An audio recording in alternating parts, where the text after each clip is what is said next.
নমস্কার, দেখছেন কলকাতা টিভি। আপনাদের সঙ্গে আমি ইন্দ্রাণী। শুরু করছি সংবাদ 4 খবরের দিকে নজর রাখবো। শুক্রবার মায়ানমার এবং আজকে আফগানিস্তানে আবার কম্পন অনুভূত হয়েছে। ভূমিকম্প এবার আফগানিস্তানে, এমনটাই কিন্তু জানা যাচ্ছে। পরপর দুবার ভূমিকম্পে কেঁপে উঠল আফগানিস্তানে আগে ফের ভূমিকম্প অনুভূত হয় মায়ানমারে।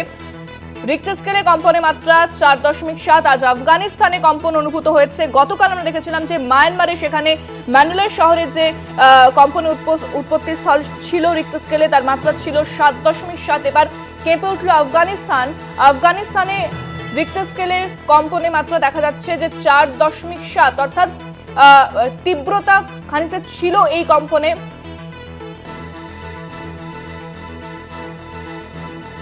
বিস্তারিত জানবো, আমরা আরো আপডেট জানবো। আমাদের সঙ্গে ফোনে রয়েছেন আমাদের ডিজিটাল হেড অর্পণ ঘোষ। অর্পণদা, এই মুহূর্তে ঠিক কি জানা যাচ্ছে? কারণ রিক্টার স্কেলে যে কম্পনের মাত্রা সেটা 4.7।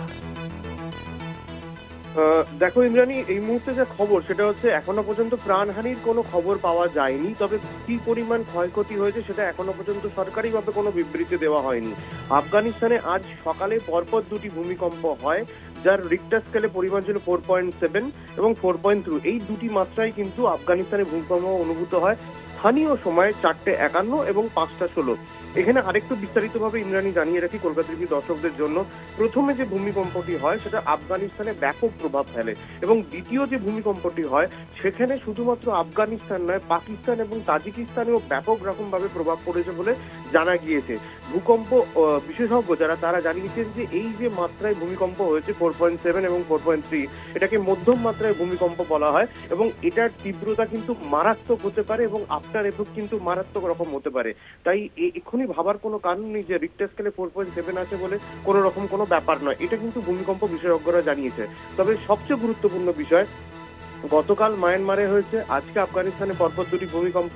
কিন্তু আফগানিস্তানে পরপর দুটি ভূমিকম্প হওয়ার আগেও আজকে কিন্তু মায়ানমারে আবার ভূকম্প অনুভূত হয়, এবং সরকারিভাবে যে তথ্য আজকে কিছুক্ষণ আগে পাওয়া গিয়েছে, মায়ানমারে ভূমিকম্পে মৃতের সংখ্যা 152 বেড়ে দাঁড়িয়েছে এখনো পর্যন্ত যা পরিস্থিতি। তবে মৃতের সংখ্যা মায়ানমারে আরো বাড়তে পারে বলে আশঙ্কা করা হচ্ছে, এবং আফগানিস্তানে এখনো পর্যন্ত প্রাণহানির কোনো খবর পাওয়া যায়নি। তবে সরকারিভাবে কি পরিমাণ ক্ষয়ক্ষতি হয়েছে সেটা জানানো সম্ভব হয়। আরো একটা বিষয় যে আফগানিস্তানে যেখানে ভূকম্পন অনুভূত হয়েছে, সেটা নির্দিষ্ট ভাবে কোনো জায়গা জানতে পারা যাচ্ছে যে উৎপত্তি স্থল কোথায়? একদমই।